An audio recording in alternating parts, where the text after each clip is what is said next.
வாத்தியார் வாத்தியார்னு ஏன் சொல்றாங்கன்னா, எத்தனை சூப்பர் ஸ்டார் வந்தாலும் எல்லாத்துக்கும் பாதை போட்டு கொடுத்தது அவர் தான் வாத்தியார். அதனால அது பண்றப்ப ரொம்ப கேர்ஃபுல்லா இருக்கணும் அப்படின்னு சொன்னது.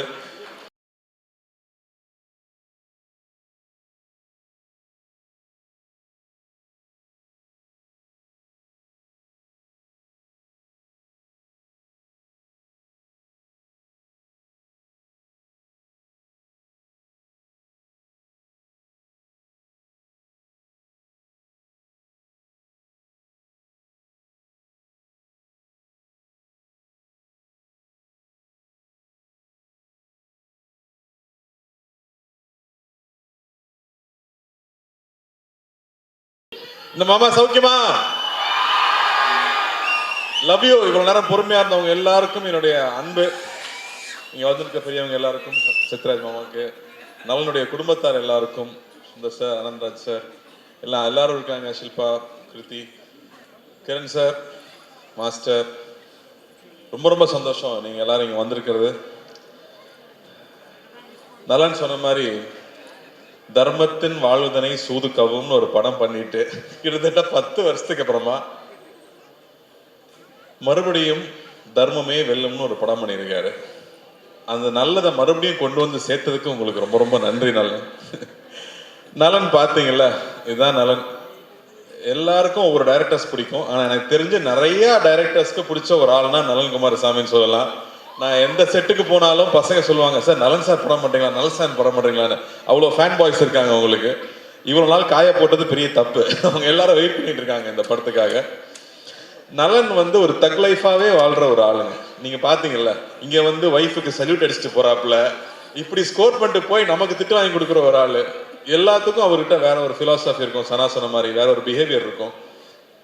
சுதுக்கவும் பார்த்துட்டு இந்த ஒரு டைலாக் வச்சிருப்பாருல்ல, இந்த வேலையை செய்யறதுக்கு ஒரு குருட்டுத்தனமான முட்டாள்தனம் வேணும், ஒரு குறுக்குத்தனமான புத்தாள்தனம் வேணும். உண்மையாவே நலன் படம் பண்றதுக்குமே அது தேவை. ஏன்னா அவர் சொல்ற ஐடியாவை புரிஞ்சுக்கிறதுக்கு கொஞ்ச நேரம் ஆகும். அந்த ஐடியாவை புரிஞ்சுக்கிட்டாலும் நம்ம அதை இமேஜின் பண்ணவே முடியாது. எனக்கு 1000ல் ஒருவன்ல அந்த மாதிரி ஒரு அனுபவம் இருந்துச்சு. செல்வராகவன் ஒரு சீன் எழுதியிருப்பாரு. அந்த சீனை புரிஞ்சுக்கிட்டு நடிக்கலாம் ட்ரை பண்ண ஒண்ணுமே புரியாது. அவர் எக்ஸ்பிளைன் பண்ணா மட்டுமே தான் அது புரியும். அப்படி நலனுடைய ஒவ்வொரு விஷயமும் வேற ஒரு பேரலல் வேர்ல்ட்ல ஒரு இமேஜினேஷன் இருக்கும். ஸோ அப்படி எனக்கு நலன் கூட ஒர்க் பண்ணது ரொம்ப ரொம்ப சுவாரஸ்யமா இருந்துச்சு. சுதுக்கவும் பண்ணிட்டு அவர் கூட படம் பண்ண போறோங்கிறப்ப ஜாலியா ஒரு படம், இந்த குழந்தைகளை கலத்தலாம், இல்ல அரசியல்வாதிகளை கடத்தலாம், அப்படி ஏதாவது ஜாலியா ஒரு கதை சொல்லுவாருன்னு பார்த்தா அவர் வாத்தியார்னு ஒரு கதையை கொண்டு வந்து கொடுத்துட்டாரு. மறுபடியும் பெரிய சவால். உண்மையா அந்த கதையை கேட்டுட்டு நலன் கூட ஒர்க் பண்ணணும்னு அவ்வளோ ஆசையா இருக்கு. ஆனா இந்த கேரக்டர் நம்மளால செய்ய முடியுமா, நம்ம மெமிக்ரி ஆர்டிஸ்ட் எல்லாம் கிடையாது, நமக்கு இது வருமான நைட்லாம் எனக்கு தூக்கமே வரல. அப்போ நம்ம நிறைய அந்த கோட்ஸ் எல்லாம் பார்ப்போம் இல்லையா, நம்ம அந்த மோட்டிவேஷனல் வீடியோ எல்லாம் பார்த்துட்டு இருப்போம்ல நைட்ல, தெம்பு வேணும்னா. அப்படி பார்க்கும்போது அதுல ஒரு விஷயம் பார்த்தேன். சொல்றேன், சொல்லி முடிக்கிறேன். ஸோ அந்த வீடியோல ஒரு விஷயம், எந்த விஷயம் உங்களை ரொம்ப பயமுறுத்துதோ, நம்ம எதை பார்த்து ரொம்ப பயப்படுறோமோ அதை போய் நம்ம ஃபேஸ் பண்ணிடணும். அங்கதான் growth இருக்குன்னு சொல்றாங்க. அங்கதான் நீ அடுத்த கட்டத்துக்கு போக முடியும்னு சொல்றாங்க. அப்போ இது ஒரு லைஃப் தான். நம்ம ரொம்ப திரும்ப திரும்ப பயந்துட்டே இருக்க முடியாது. நம்ம எவ்வளவு வாட்டி ஜெயிச்சாலும் நீ தோத்தது மட்டுமே பேசுற உலகம் தான் அது. அப்படி பயந்துட்டே இருந்தோம்னா புது விஷயம் எதுவும் பண்ண முடியாது. இறங்கி அடிச்சிடணும்னு முடிவு பண்ணி தான் நலன் கூட போய் ஜாயின் பண்ணது. நலன் இருக்கிற ஒரே தைரியத்தில் தான் இந்த படம் பண்ண நான் ஒத்துக்கிட்டேன்னு சொல்லலாம். ஏன்னா இந்த படம் கத்தி மேல் நடக்கிற மாதிரி, ஒன்னு ஜெயிக்கனா இல்லாட்டி நம்மளை போட்டு காலி பண்ணிடுவாங்க இந்த படத்துல. அப்படி ஒரு ரிஸ்கான ஒரு சப்ஜெக்ட் ஒரு ஆக்டருக்கு. ஆனா படமா ஜாலியான படம், என்டர்டெய்னிங்கான ஃபிலிம். அவர் சொன்ன மாதிரி இது ஒரு 80s 90s தமிழ் சினிமாக்குன்னு ஒரு அடையாளம் இருக்கு. நம்ம எல்லாமே நம்ம ரூட்ஸை போய் தேடிட்டு இருக்கோம் இல்லையா. அப்படி தமிழ் சினிமாவுக்கு ஒரு அடையாளமா இருக்கிற மசாலா படங்களுக்கு ஒரு ட்ரிபியூட்டா அந்த படம் இருக்கணும் அப்படிங்கிறது அவருடைய எண்ணம். ஸோ ஒரு ஃபுல் அண்ட் ஃபுல் என்டர்டெய்னர். ஒரு பக்கம் வாத்தியாருங்கிற கேரக்டருக்கு, அந்த கேரக்டருக்குள்ள இப்போ போலான்னு முடிவு பண்ணியாச்சு. உள்ள போனா அவர் ஒரு பெரிய கடல். புரட்சி தலைவர், மக்கள் திலகம், பொன்மன செம்மல்னு அவர் மக்கள் அவருக்கு வச்சிருக்கிற பேர் அவ்வளோ பெரிய பேர். அவரை பத்தி பேசினாலே புல்லரிக்குது எனக்கு. ஏன்னா அவரை பத்தி தெரிஞ்சுக்க ஆரம்பிச்சு இந்த படத்துக்குள்ள போனதுக்கு அப்புறம் தான். Love you boys, love you. இன்னைக்கும் love you guys, love you மக்களே. இன்னைக்கும் நீங்க ஒவ்வொரு வீட்டுக்கு போனீங்கன்னா அவரோட புகைப்படத்தை பார்க்க முடியும். ஒண்ணு அதுக்கு பொட்டு வச்சு மாலை போட்டு சாமி கும்பிட்டு இருப்பாங்க, இல்லாட்டி பெருமையா அந்த முகத்தை பார்க்கணுங்கிறதுக்காக வச்சிருப்பாங்க. அப்படி ஒரு பெரிய ஐகான். அவர் வெறும் 60s 90s 70s 80sல இருந்த ஒரு நடிகர் இல்லை. அவர் ஒரு எமோஷன், அவர் ஒரு தனி சகாப்தம். அவர் மாதிரி யாருமே சொல்ல முடியாது. அவர் வாழ்க்கையில சந்திக்காத கஷ்டம் கிடையாது. ஆனா அவர் மாதிரி மக்கள் நேயம், அவர் மாதிரி தாராள குணம் அப்படி யாருமே நம்ம சொல்லவே முடியாது. அவர் சாதாரண ஆள் கிடையாது. அவர் தமிழ் சினிமாவை மாத்திருக்காரு, தமிழ்நாட்டு அரசியலை மாத்திருக்காரு, எத்தனையோ பேர் வாழ்க்கையை மாத்திருக்காரு. அவர் ரசிகர்களுக்கு நல்லதே சொல்லி, இன்னைக்கு நல்லது சொன்னால் கிரிஞ்சுன்னு சொல்லும் போது நான் நல்லது தான் சொல்லுவேன், என் ரசிகனும் என்ன மாதிரி தான் இருக்கணும், நல்லதை மட்டுமே சொல்லி கொடுத்து தன் ரசிகனும் என்ன மாதிரியே இருக்கணும்னு பண்ணியிருக்காரு. அவரோட ரசிகர்கள் தண்ணி அடிக்க மாட்டாங்க, தம் அடிக்க மாட்டாங்க. எப்படி அவ்வளோ இன்ஃப்ளூயன்ஷியலாக அவர் இருந்திருக்க முடியும் அவங்கிறது ரொம்ப ரொம்ப ஆச்சரியமா இருக்கு. அவர் பாடல்கள் மூலமா அவ்வளோ விஷயங்களை சொல்லிட்டு போயிருக்காரு. இன்னைக்கு வந்து நியாயம் தர்மம் இல்லாட்டி தன்னம்பிக்கை வேணும்னா இன்னைக்கும் அவர் பாடல்கள் தான் நமக்கு உதாரணமா இருந்துட்டு இருக்கு. அவர் பாட்டை பாடினாலே வைரல் ட்ரெண்டு தான். அப்படி ஒருத்தர் அவர் நம்ம பண்ண போறோங்கிறது ரொம்ப ரொம்ப பயமா இருந்துச்சு. இன்னும் அவரோட பத்தி இன்னுமே பேசிட்டு இருக்கோம், இன்னுமே அவரை பத்தி பேசிட்டு இருக்கோம். அவர் ஒரு பாட்டுல சொல்லியிருக்காரு, வாழ்ந்தாலும் மறைந்தாலும் பேர் சொல்ல வேண்டும், இவர் போல யார் என்று ஊர் சொல்ல வேண்டும்னு அவரே பாடிட்டு போயிட்டார். தன்னுடைய வாழ்க்கையே மக்கள் பணியா இருக்கணும், மக்களுடைய நன்மை தான் என்னுடைய வேலையினே ஒர்க் பண்ணியிருக்காரு. அதுக்கு முத்தாய்ப்பா நம்மளோட சென்னை சென்ட்ரல் ஸ்டேஷனுக்கு அவரோட பேரை வச்சிருக்காங்க. புரட்சி தலைவர் doctor MGR Chennai central station பேரு. ஒரு நாளைக்கு கிட்டத்தட்ட 400 ட்ரெயின் இங்கிருந்து கிளம்புது.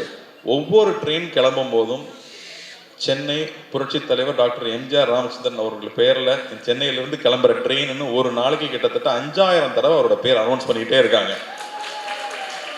அப்படி வாழ்றதுன்னா அப்படி எப்பேற்பட்ட வாழ்க்கையா இருக்கும், அவர் எப்பேற்பட்ட மனிதரா இருக்கும். அவரை நம்ம இங்க கொண்டு வந்து சேர்க்கணுங்கிறது சாதாரண விஷயம் இல்லை. ஸோ தொடர்ந்து அவர் படங்களையே பார்க்கறது, இன்ஃபேக்ட் சிலம்பம் கிளாஸ்லாம் போய் ரொம்ப நாள் ஆயிடுச்சு. நான் தெரிஞ்சு இந்த ஷூட்டிங் டைம்ல காலையில 1 hour ஈவினிங் 1 hour ஷூட்டிங் போயிட்டு முன்னாடியும் முன்னாடியும் கண்டினியூஸா ஒரு 1 month ப்ராக்டிஸ் பண்ணேன். அனலர்ஸ் மாஸ்டர்னா கூட நின்று அவங்க அப்பா கதையெல்லாம் சொல்லி, இன்ஃபேக்ட் வி ரியலி என்ஜாய். இது எங்க ஜென்ரேஷனோட ட்ரிபியூட்டா சொல்லலாம். இது ரொம்ப பக்தியோட அந்த கேரக்டர் பண்ணியிருக்கோம்னு நான் சொல்லுவேன். எவ்வளவு சின்சியரா அந்த கேரக்டர் அப்ரோச் பண்ண முடியும்.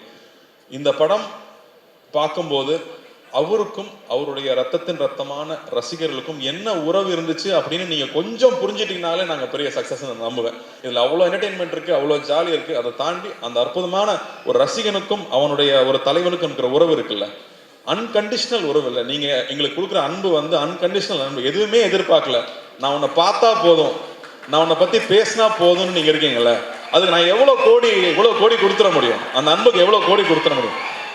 இது ரசிகர்களுக்கு நான் பண்ற ஒரு விஷயமா. உங்களோட அன்பு, உங்க முகத்தை பார்த்து நீங்க கொடுக்குற அன்பு இருக்கு இல்லையா, அந்த அன்புக்கு பரிகாரமா நான் இந்த படத்துல நடிச்சேன்னு நான் சொல்லலாம். ஏன்னா இவர் ரசிகனுக்கும் அவனுடைய தலைவனுக்கும் இருக்கிற அந்த உறவு தான் இந்த படத்துடைய கோர் எமோஷன் நான் சொல்லுவேன். லவ் யூ தம்பி, லவ் யூடா, லவ் யூ ஆல்வேஸ் டா. ஸோ இந்த படம் ஒரு புது அனுபவம். இந்த படத்துக்குள்ள போனதுக்கு அப்புறம் முக்கியமா நான் ஜார்ஜோடைய ஒர்க்கும் சந்தோஷ் நாராயணோட ஒர்க்கும் கிரண்ஸோட ஒர்க்கும் சொல்லுவேன். ஏன்னா இது வேற ஒரு வேர்ல்டு, ஒரு பேரலல் வேர்ல்டு நலன் கிரியேட் பண்ணி இருக்கிறது. ஏன்னா எல்லாம் 90s கிட்ஸ் தான் சொல்லுவாங்க, டே நலன் யாருன்னு உங்களுக்கு தெரியாதுடா, இந்த படம் வரணும்டா பதாண்டா தெரியும்னு 90s கிட்ஸ் கதறதை நான் பார்க்குறேன். ஸோ மறுபடியும் நமக்கு ஒரு ஓஜியை மறுபடியும் ரொம்ப நாளுக்கு அப்புறம் திரும்ப பார்க்க போகிறோம். எப்படி எம்ஜிஆர் சார் ஒரு ஓஜியோ அந்த மாதிரி திரும்ப ஒரு டார்க் காமெடியோட ஓஜியை மறுபடியும் இதில் கொண்டு வந்திருக்கோம். ஸோ ஐம் ஸோ ஹாப்பி நலன் கூட ஒர்க் பண்ணுறது. நான் நலன் மாதிரி டைரக்டர் நான் அடிக்கடி யோசிப்பேன், தெலுங்குல பெரிய படங்கள் பண்றாங்க, மலையாளத்துல வித்தியாசமான படம் பண்றாங்க, தமிழுக்கு என்ன அடையாளம் இருக்கு, நம்ம வித்தியாசமா என்ன பண்றோம். ஏன்னா இங்க ரொம்ப பயந்துட்டே இருந்தோம்னா யூஸ்வலான ஃபில்மே பண்ணிட்டு இருந்தா பிரயோஜனம் இல்லை, புது விஷயங்கள் பண்ண முடியாது. அப்போ இந்த மாதிரி டைரக்டர்ஸ் ரொம்ப ரொம்ப முக்கியம்னு நான் நினைக்கிறேன். அவங்க தொடர்ந்து படம் பண்றது முக்கியம்னு நினைக்கிறேன். ஸோ அந்த வகையில நலன் மறுபடியும் இந்த படம் பண்ணது, அது இந்த மாதிரி ஒரு டஃப்பான சப்ஜெக்ட் எடுத்துட்டு அதை இவ்வளவு ஜாலியா டெலிவர் பண்ணது ஐ எம் சோ ப்ரௌட். நலன் இந்த மாதிரி பேரியர் பிரேக் பண்ணலாம், புது விஷயங்கள் ட்ரை பண்ணவே விட மாட்டாங்க நம்மள. அந்த வகையில் I am so happy. And இந்த படத்துல வாத்தியாரா இருக்கணும்னு எல்லாம் சொல்லிட்டாங்க. ஆனால் அதுக்கான மேக்கப் போடும்போது அவ்வளோ பயமா இருக்கும், பயந்தே நடிச்சிருக்கேன். பூர்ணிமா தேங்க்யூ. ஐ திங்க் ஒவ்வொரு காஸ்டியூமும் ஒரு 10-15 தடவை கரெக்ட் பண்ணியிருப்போம். பொறுமையா ஒவ்வொன்றும் பர்ஃபெக்ஷன் வர வரைக்கும் பண்ணி கொடுத்துட்டே இருப்பாங்க. அதே மாதிரி செரீனா ஆகட்டும், என்னோட மேக்கப் மேன் முருகன் ஆகட்டும், அந்த மீசை வரையறதுல இருந்து அந்த உருவம் வேஷம் போட்டு அவரா நிற்கும் போது அவர் எப்படி இருந்திருப்பாருன்னு யோசிச்சோம்னா நமக்கு தலையெல்லாம் சுத்திடும். அவரை பத்தி கேள்விப்பட்ட கதைகள், அவ்வளவு கதைகள் வந்துட்டே இருக்கு. இன்னும் நல்லா அழகா சொல்லிட்டு இருந்தாப்புல. ஒருத்தர் பத்தி விசாரிச்சோம்னா ஒரு 10 கதை சொல்லுவாங்க சார், அவரை பத்தி மட்டும் விசாரிச்சா எங்க போனாலும் கதையா வந்துட்டு இருக்கு. அவர் மக்களுக்கு போய் செஞ்ச விஷயங்கள், மக்களை போய் தொட்ட விஷயங்கள் 1-2 சொல்ல முடியாது, அவ்வளோ இருக்கு. ஒரு உதாரணம் சொல்றேன், அவருடைய கான்வாய் போயிட்டே இருக்குமா ராதாகிருஷ்ணன் ரோட்ல. அப்போ கால் இல்லாத ஒருத்தர் அங்கே டெய்லி நின்று காலில் பார்ப்பாராம் கார் போகும்போது. ஏப்பா டெய்லி காலில் நிற்கிறியா, எதுக்குப்பா இங்கே நிற்கிறான்னு கேட்டதுக்கு அவர் உன்னை பார்க்கவா போறாரு, வண்டி வேகமாக போகுதுன்னு சொன்னதுக்கு அவர் சொன்னாராம், கோயிலுக்கு நம்ம போறோம், சாமி நம்மளை பார்க்கணும், நான் போறோம், நாம தானே சாமியை பார்க்க போறோம், நான் தான் அவரை பார்க்க வந்தேன்னு சொன்னாராம். இப்படியே போயிட்டு இருந்த கார் ஒரு நாள் நின்றுருக்கு. அவரே இறங்கி வந்திருக்காரு, கையில எவ்வளவு பணம் இருந்ததுன்னு தெரியாது, எடுத்து கொடுத்துருக்காரு, கடை வச்சு பொழைச்சிக்க, பீடி சிகரெட் விற்க கூடாதுன்னு சொல்லியிருக்காராம். ஸோ இப்படி அவர்கிட்ட அவரை பத்தின இன்சிடென்ட்ஸ் வந்துட்டே இருக்கு. ஸோ அவரோட கோடான கூட ரசிகர்கள் எல்லாரும் இருக்காங்க. அவங்க எல்லாரும் நிச்சயமா நாங்க திருப்திப்படுத்துவோம் நம்புறேன். ரித்ராஜ் மாமாவும் இங்க இருக்காரு. நான் பயந்தே தான் நடிச்சிருக்கேன்னு சொல்லுவேன். அவர்கிட்ட கேட்டுட்டே இருப்பேன். வாகேஸ்வர் சார்கிட்ட கேட்டுட்டே இருப்பேன். ராஜ்கிரண் சார் கிட்ட கேட்டுட்டே இருப்பேன். ஸோ ரொம்ப சந்தோஷமா இருக்கு இந்த படம் வெளியே வருதுங்கிறது. சத்யராஜ் மாமா மறுபடியும் மொட்டை பாஸ் நடிச்சிருக்கிறது ஒரு ஸ்பெஷல் எலிமெண்ட்னு சொல்லலாம் இந்த படத்துல. ராஜ்கிரண் சார் வந்து ஒரு கம்ப்ளீட் டிவோட்டட் எம்ஜிஆர் அவர்களுடைய ஃபேனா நடிச்சிருக்காரு. இந்த தாத்தாவா நடிச்சிருக்காரு இந்த படத்துல. ஆனந்த்ராஜ் சார் ஒரு பயங்கர ஸ்பெஷல் பிந்தாஸ் கேரக்டர் அவரு. சுந்தர் சார் எல்லாருக்கூடையும் Shilpa I think very brave of you to do this கேரக்டர்னு நான் சொல்லுவேன். ஏன்னா அவங்களுக்கு வந்து கண்ணம்மா ஒன்று சாங்ல எல்லாரும் பார்த்து எல்லாம் கிறங்கிருக்காங்க பசங்க. மறுபடியும் இந்த படத்துல வேற ஒரு கேரக்டர்ல அவங்க பண்ணியிருக்காங்க. So this be a very special film. ஜார்ஜோட ஒர்க் எக்ஸலண்டா இருக்கு. சனாவோட ஸ்கோர்ஸ் கொஞ்சம் கொஞ்சமா நான் பார்த்துட்டே இருக்கேன். டெஃபினட்டா வந்து ஒரு எபிக் சூப்பர். சனா சொல்ல மாதிரி நமக்கு சூப்பர் ஹீரோவா வந்து சினிமாவில் இருந்தது எம்ஜிஆர் அவர்கள் தான். அவர் நம்மளுடைய உடல் பொருள் ஆகிய கலந்தவராக இருக்காங்க. நமக்கு முன்னாடி நம்ம பார்த்த ஐகான்ஸ் எல்லாருமே. ஸோ அவர் நம்ம சூப்பர் ஹீரோ எடுத்துகிற நானும் இந்த படத்தை ஒரு சூப்பர் ஹீரோ ஃபில்மாவே பார்க்குறேன்னு சொல்லலாம். ஆனால் நம்ம ஊர் மசாலா நம்ம ஊர் ஸ்டைலில் ஒரு படமாக அது வந்திருக்கு. எல்லாருக்கூடையும் ஒர்க் பண்ணது ரொம்ப சந்தோஷம். இது ரொம்ப வருத்திக்கிட்டு நிறைய எஃபர்ட் போட்டு பண்ண படம். ஸோ நிச்சயம் இந்த படம் வெற்றி அடையணும். ஞானவேலுக்கு வந்து மிரக்கல் தான் இந்த படம் வந்து இப்போ வந்து இறங்கியிருக்கிறது. அது புரட்சி தலைவரோட ஆசீர்வாதத்தோட இந்த படம் நல்லபடியாக வந்து ரிலீஸ் ஆகணும். உங்கள் எல்லாருக்கும் ஒரு பெரிய அன்பு, பெரிய நன்றி இங்க வந்து இந்த கலந்துக்கிட்டு வாழ்த்ததுக்கு. பத்திரிகை தொலைக்காட்சி நண்பர்களுக்கு முக்கியமா எல்லாரும் நீங்களாம் நிறைய பேர் எம்ஜிஆர் அவர்களையும் பார்த்துருப்பீங்க, அவங்கள பற்றி தெரிஞ்சிருக்கும். ஸோ உங்களுடைய அன்பு எப்பவுமே எங்களுக்கு தேவை. உங்களோட அன்பு நீங்கள் எப்பவுமே என்னை கைட் பண்ணியிருக்கீங்க, எப்பவுமே சரியான படங்கள் பண்ணும்போது பாராட்டியிருக்கீங்க. உங்களுக்கு ரொம்ப ரொம்ப நன்றி. இந்த படத்தை நீங்கள் சப்போர்ட் பண்ணணும். இந்த சப்போர்ட் ரொம்ப முக்கியம். ஏன்னா இந்த மாதிரியான அட்டம்ஸ் பண்ணும்போது நீங்கள் கொடுக்குற சப்போர்ட் தான் இந்த மாதிரி படங்கள் மறுபடியும் வந்துகிட்டே இருக்கும். ஸோ ரொம்ப ரொம்ப நன்றி. Thank you thank you thank you. Love you guys. Love you love you love you love you. Thank you.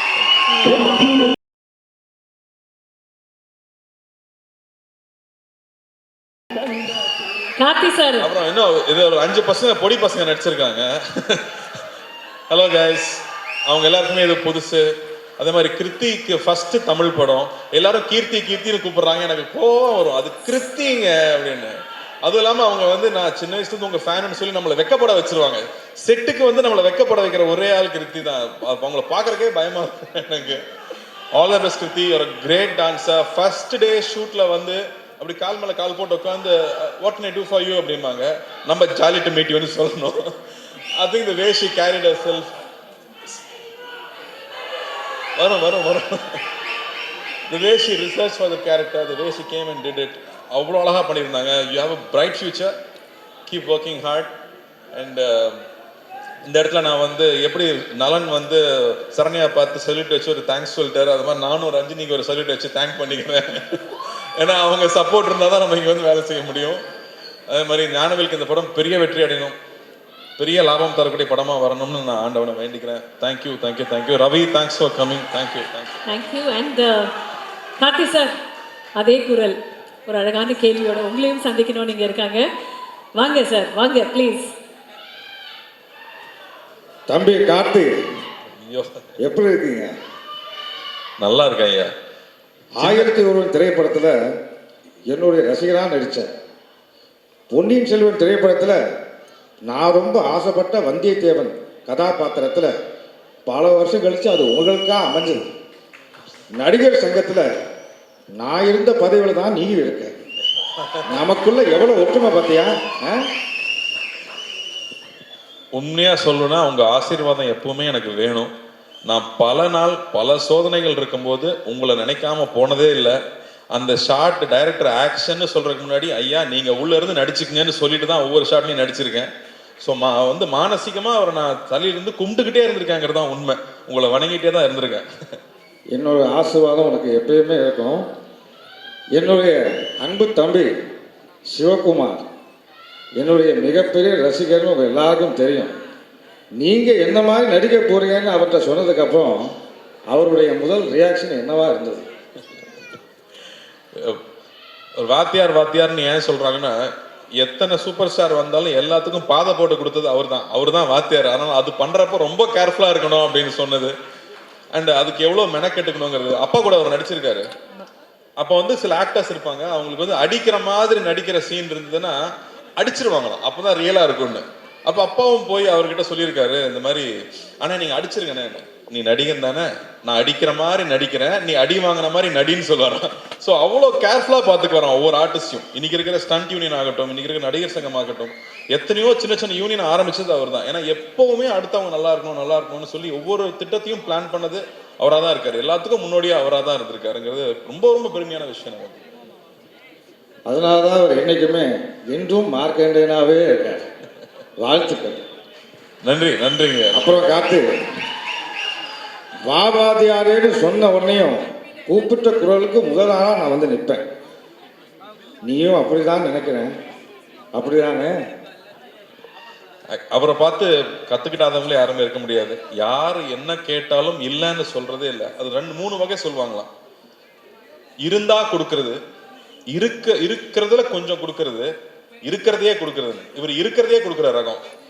So அவங்க கிட்ட இருந்து தான் நிறைய கத்துக்கிறோம். எப்படி அடுத்தவங்களுக்கு செய்யணுங்கிறது அவங்க கிட்ட தான் கத்துக்கணும். ஸோ முடிஞ்ச அளவுக்கு உங்களை மாதிரியே யார் எந்த உதவி கேட்டாலும் இல்லைன்னு சொல்லாம நம்மளால முடிஞ்சதை செய்யணுங்கிறது உங்ககிட்ட இருந்து கத்துக்கிட்டது தான் நினைக்கிறேன். அது அப்பாவோட வளர்ப்புன்னு நினைக்கிறேன். வாழ்த்துக்கள். நன்றி, ரொம்ப நன்றி. வாபாதியார் திரைப்படம் மிகப்பெரிய பிளாக் பஸ்டர் அமைகிறதுக்கு என்னுடைய மனமார்ந்த வாழ்த்துக்கள். தொடரட்டும் உன் பணி, மக்களுக்காகவே அர்ப்பணி, வாழ்க வளர்க. இங்க இந்த தருணத்துல வந்து எம்ஜிஆர் ஐயாவே வாழ்ந்துட்டு இருக்கிறவங்க நிறைய பேர் வந்திருந்தாங்க. அவங்க எல்லாருமே எனக்கு ஹெல்ப் பண்ணியிருக்காங்க படத்துல. ஸோ அவங்களுக்கும் இந்த வகையில் நான் நன்றி தெரிவிச்சுக்கிறேன். அவங்க எந்நேரமும் அவரை மாதிரியே மேக்கப் போட்டு ஒவ்வொரு ஊரா போய் நடிச்சுட்டு வர்றவங்க. அதே மாதிரி அசிஸ்டன்ட் டைரக்டர்ஸ்க்கு, ப்ரொடக்ஷன் டீமுக்கு, எல்லாருக்கும் படத்துல ஒர்க் பண்ண எல்லாருக்குமே என்னுடைய மனமார்ந்த நன்றியை தெரிவிச்சுக்கிறேன். Thank you so much Karthi sir. And Vaavaathiyaar ஒரு சூப்பர் டூப்பர் ஹிட்டான ஒரு திரைப்படமாக அமையும். தமிழ் ரசிகர்களுடைய அன்பும் பாசமும் தியேட்டர்ஸ்ல உங்களுக்காக காத்துக்கிட்டு இருக்கோம். One more time for our very own Karthi சாருக்கு ஒரு பெரிய கைத்தட்டல். லவ் யூ மக்களே. Thank you. Everybody, 12th of December 2025 Vaavaathiyaar நம்மளுடைய தியேட்டர்ஸ்ல Studio Green Films Private Limited வழங்கும் கார்த்தி அவர்கள் இன் வாவாதியார் 7 மணி